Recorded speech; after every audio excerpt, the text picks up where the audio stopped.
I made it out alive. Woo! Okay, so before I get down to, there's my truck down there. That's actually where we're going to go. I give a quick rundown on my property and my process of buying this property. So I'm gonna start by saying I had $0 in the bank when I was looking at these properties. Zero.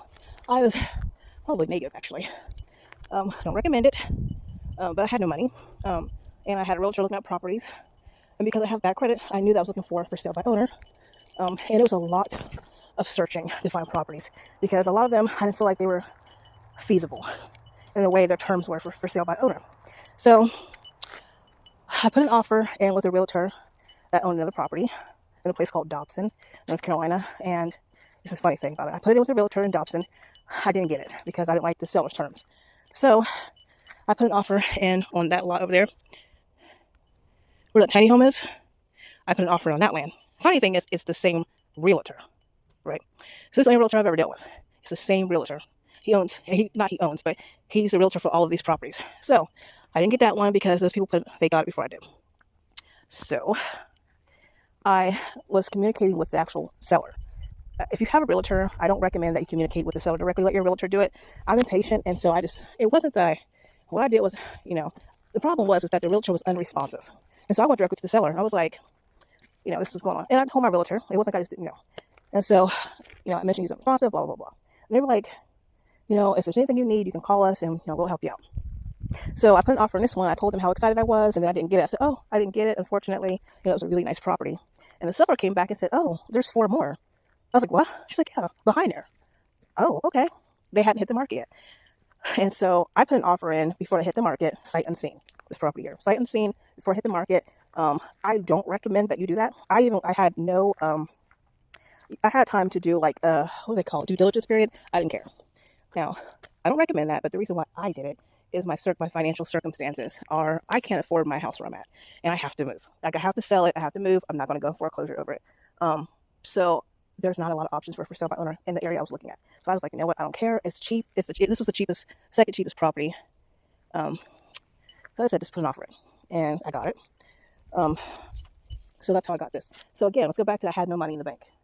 I'll tell you what I did. I don't recommend you do what I did, but what I did was I happened to get paid. The realtor was willing to work with me. He was like, look, you put $3,000 down.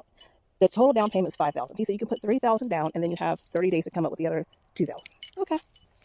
So I happened to get paid. I skipped a month's worth. I skipped my bills in order to take my full paycheck to put down on this land. So I'm finally caught up. It took me a couple paychecks to get caught back up, but for me, it was important that I do that because I didn't have a choice. I didn't have money. I didn't have people to lean on. I didn't have ways to get a loan. Again, like I said, my credit was terrible. So I put $5,000 down on this, and the total is $55,000. And it's 55. It's actually 48 or 49 or something like that. But they tack like 15%. If you're doing owner financing. Otherwise, it's like 40-something thousand for the 4.5 acres. But for me, it was $55,000. My monthly payment was $1,000, and it's paid off in 5 years. 6 years. 6 years. 5 years? I think it's 5 years. Maybe it's 5 years. I have 5 years to pay it off. So in 5 years, I own this piece of land outright, free and clear, for $1,000 a month, $5,000 down. So anybody can do it. Like I said, I had nothing in the bank. I don't make a lot of money at all. I'm a single parent with 3 grown children that live at home. Well, 3 did. 1 moved out. I have my 2 oldest boys. One works, one isn't working yet, but I still pay all the monthly bills. So let's talk about this. As you can see, it is completely raw land. I have to put septic on here. I have to put a well on here, and I have to pull in electricity. Now, don't be scared of that. If you're going to go the route, I would recommend that when you look for property, even if it doesn't have septic, you want it to already have had a perk test. A perk test is when they basically dig multiple holes in your ground so far down. They're testing your soil to see if it can sustain a conventional septic, like what you have generally at your house, or if you need to have a specialized one because your soil isn't good. If it does not pass a perk test, do not buy that property. I'm telling you right now, unless you plan on going off grid. So I've gotten some quotes already. They make you want to cry, but it's worth it. So that is the story of how I got my property and how you can also. And the sellers that I got this from, they have property all over. They specialize mostly in like Arizona and Colorado. They didn't have a ton here in North Carolina. But anyways, all that gabbing, I'm going to take you back on a little walk. We're going to go on a little walk.